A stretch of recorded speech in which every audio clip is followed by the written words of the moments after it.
Jadi kamera dong. Tuh tag gagal. Kenapa sih?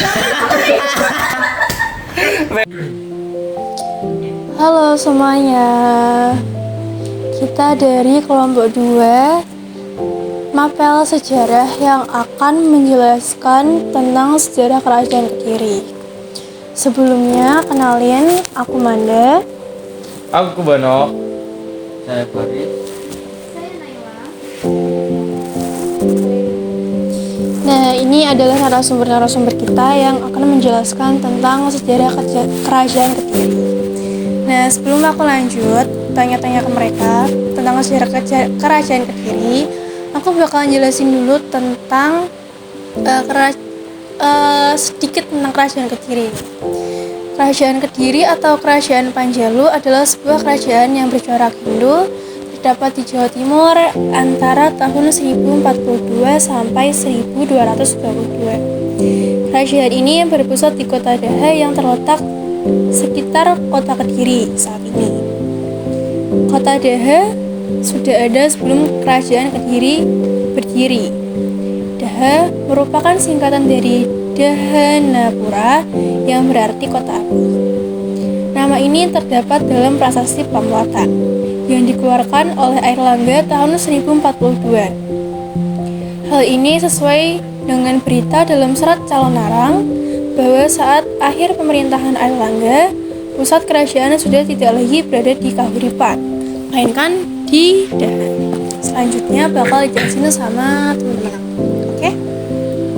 Dari artikel yang saya baca, kerajaan ini merupakan salah satu dari 2 kerajaan pecahan Kahuripan pada tahun 1045. Wilayah Kerajaan Kediri adalah bagian selatan Kerajaan Kahuripan. Pada akhir November 1042, Airlangga terpaksa membelah wilayah kerajaan karena kedua putranya bersaing merebutkan tahta. Putra yang bernama Sri Samarawijaya mendapatkan kerajaan barat bernama Panjalu yang berpusat di kota baru, yaitu Daha. Sedangkan putra yang bernama Mapanji Garasakan mendapatkan kerajaan timur bernama Janggala yang berpusat di kota lama, yaitu Kahuripan. Tidak ada bukti yang jelas bagaimana kerajaan tersebut dipecah dan menjadi beberapa bagian. Dalam babat disebutkan bahwa kerajaan dibagi 4 atau 5 bagian. Tetapi dalam perkembangannya, hanya 2 kerajaan yang sering disebut, yaitu Kediri atau Panjalu dan Jenggala. Masa-masa awal kerajaan Panjalu atau Kediri tidak banyak diketahui.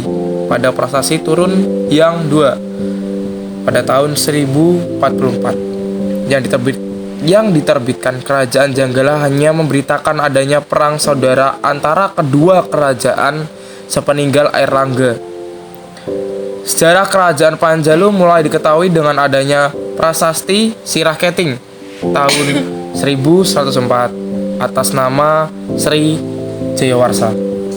Kita udah nanya nih kan, udah tahu tentang pecahan kerajaan Kahuripan. Nah, dan kita juga udah dengar dari Banaf tentang masa-masa awal kerajaan Panjalu atau Kediri. Selanjutnya kita bakal tanya tentang raja-raja sebelum Sri Jayawarsa. Mari kita tanya ke Faris. Raja-raja sebelum Sri Jayawarsa hanya Sri Samarawijaya yang sudah diketahui. Sedangkan urutan raja-raja sesudah Sri Jayawarsa sudah dapat diketahui dengan jelas berdasarkan prasasti-prasasti yang ditemukan. Kerajaan Panjalu di bawah pemerintahan Sri Jayabaya berhasil menaklukkan kerajaan Jenggala dengan semboyan yang terkenal dalam prasasti Ngantang pada tahun 1135, yaitu Panjalu Jayati atau Panjalu Menang. Pada masa pemerintahan Sri Jayabaya inilah kerajaan Panjalu mengalami masa kejayaan. Wilayah kerajaan Panjalu atau Kediri meliputi seluruh Jawa dan beberapa pulau di Sumatera, bahkan sampai mengalahkan pengaruh kerajaan Sriwijaya di Sumatera. Hal ini diperkuat kronik Cina berjudul Lingwataita karya Tahu Kubai tahun 1978.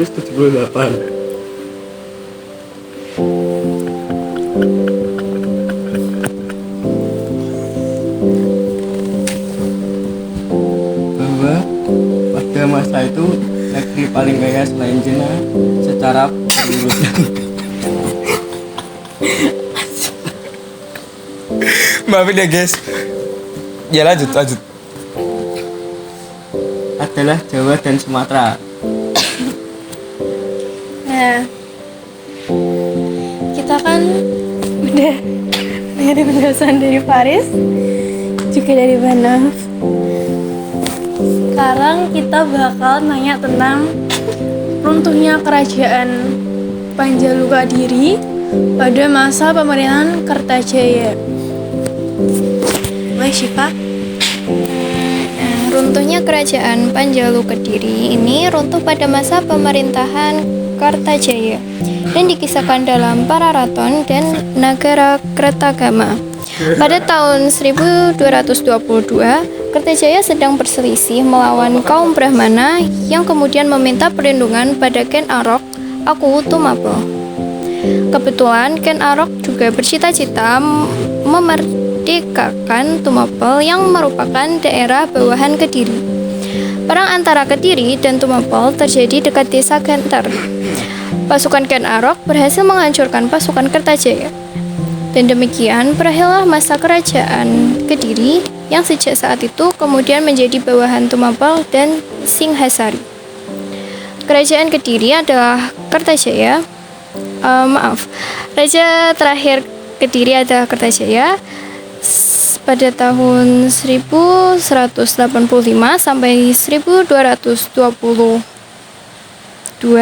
Kertajaya dikenal sebagai raja yang kejam, bahkan meminta rakyat untuk menyembahnya. Ini ditentang oleh para Brahmana. Oke, terima kasih Naila penjelasannya. Jadi kan udah nih, mari kita tanya ke Farah tentang Tumapel. Oke, langsung aja Farah. Sementara itu, di Tumapel atau wilayah bawahan Kediri di daerah Malang terjadi gejolak politik, yaitu Ken Arok membunuh penguasa Tumapel, Tunggul Ametung, dan mendirikan kerajaan Singhasari. Ken Arok kemudian memanfaatkan situasi politik di Kediri. Ia beraliansi dengan Brahmana dan lalu menghancurkan Kediri. Dengan meninggalnya Kertajaya, Kediri menjadi wilayah kerajaan Singhasari.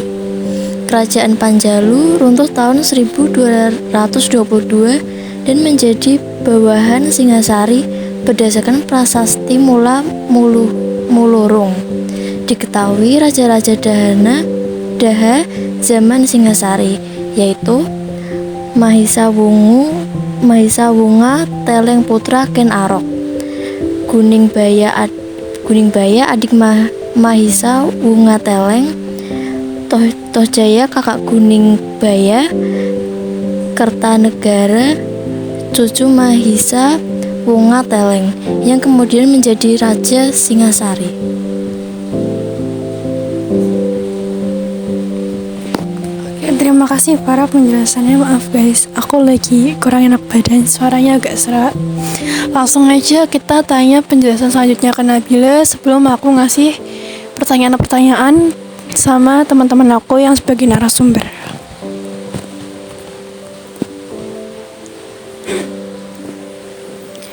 Jayakatwang adalah keturunan Kertajaya yang menjadi Bupati Galang-Galang. Pada tahun 1292, ia memberontak hingga menyebabkan runtuhnya kerajaan Singhasari. Jayakatwang kemudian membangun kembali kerajaan Kediri. Tapi pada tahun 1293, ia dikalahkan Raden Wijaya pendiri Majapahit. Sejak tahun 1293, Daha menjadi negeri bawahan Majapahit yang paling utama. Raja yang memimpin gelar Bre Daha tapi hanya bersifat simbol. karena pemerintahan harian dilaksanakan oleh Patih Daha. Para pemimpin Daha pada zaman Majapahit antara lain yaitu Jayanagara pada tahun 1295 sampai 1309, didampingi oleh Patih Lembu Sora. Yang kedua, Raja Dewi pada tahun 1309 sampai 1370-an, didampingi oleh Patih Arya Tilam, kemudian Gajah Mada. Oke, jadi kita udah dengerin penjelasan dari narasumber kita. Dan sekarang aku bakal nanya-nanya ke mereka tentang sejarah kerajaan Kediri ini ya guys. Yang masih mungkin kayak kalian perlu penjelasan lebih lanjutnya, atau kalian kayak apa sih yang dimaksud ini dan yang dimaksud itu. Jadi ayo kita tanya-tanya. Jadi kita mulai dari Bano. Halo. Nah, kalau dari Banok itu kan dikatakan bahwa sejarah kerajaan Panjalu itu mulai diketahui dengan adanya prasasti Sirah Keting. Nah, aku mau tahu nih, prasasti Sirah Keting sendiri itu ditemukan di mana? Oh, oke. Untuk saya aja ya, namanya lengkapnya aja ya. Nah, untuk tanggalnya itu tanggal 8 November 1204 Masehi. Nah, untuk wilayahnya itu di Ponorogo ya. Udah. Oke, jadi ditemukan di Ponorogo, teman-teman. Lalu aku langsung mau nanya ke Faris tentang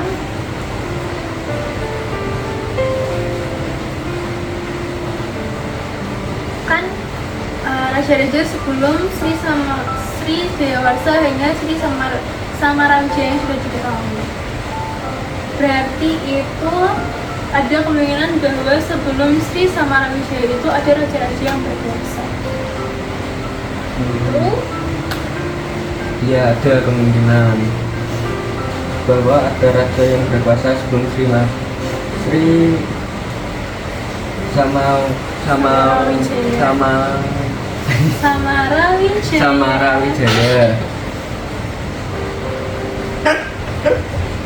Iya guys, dia agak gugup ya. Mungkin dia gugup. Tapi gak apa-apa. Tetapi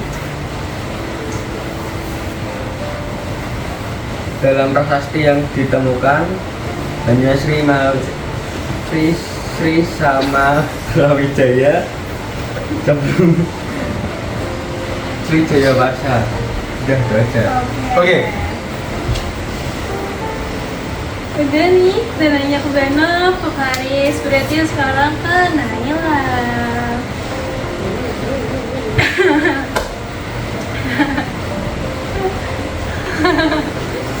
Nah, aku mau nanya, Maaf, guys. dikisahkan dalam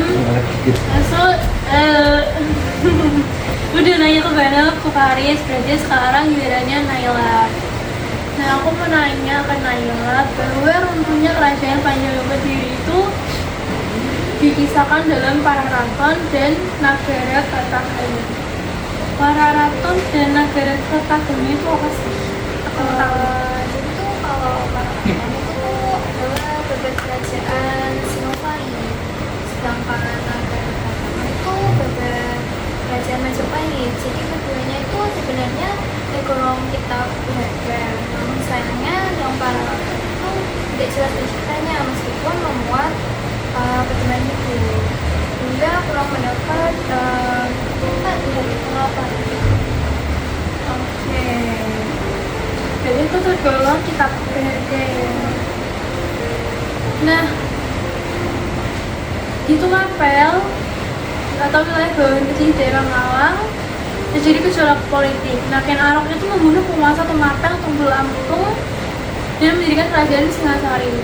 Aku mau tahu nih Farah, yang dibunuh sama Ken Arok, penguasa Tumapel Tunggul Amptung itu siapa?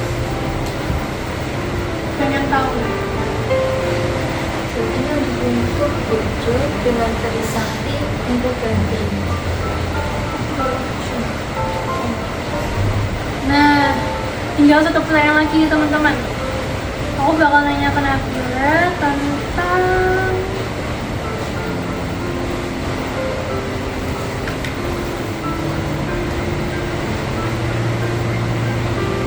Jaya Katuang. Jaya Katuang itu memberontak hingga menyebabkan runtuhnya kerajaan Singasari.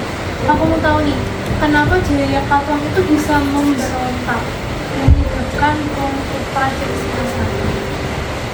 Jaya Katuang memberontak karena hasutan patihnya untuk membalas dendam kematian leluhurnya untuk leluhur Raja Kartanagara. Oke, terima kasih teman-teman atas penjelasannya.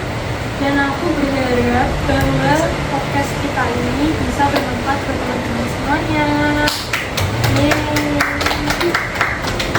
Oke, itu adalah sekian dari penjelasan kami tentang sejarah kerajaan Kediri. Kurang lebihnya mohon maaf ya teman-teman kalau misalkan dalam penjelasan kami itu banyak kesalahan-kesalahan.